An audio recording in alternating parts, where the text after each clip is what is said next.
I reckon we press that button there, look, and we go testing, testing. Yeah. 1, 2, 3, we're around this side. Say hello.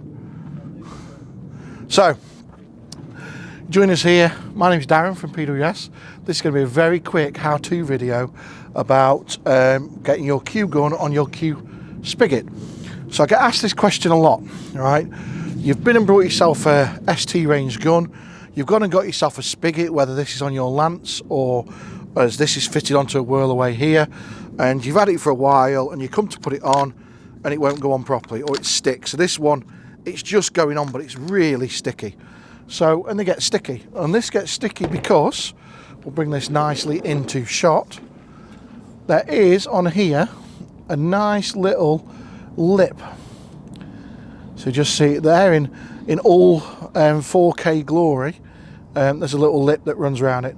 So what we're going to do to make it fit properly is we're going to take our trusty old file, and these things don't really exist anymore anywhere, and we're just going to carefully, so we're going to come backwards onto shot, we're just going to carefully file the lip.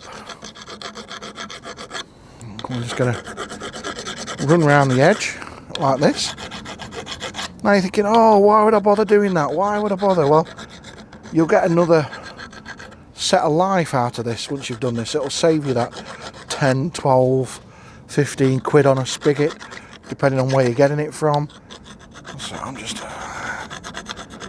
bouncing on round here. So we'll see now that that lip, look, has just about disappeared completely. Then we can take our gun, and this will just fit straight back on, nice as you like. Look at that. Lovely.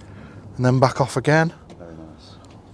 And I'm quite happy with that. So top tip, if you see a lip or your gun gets stiff, file your spigot.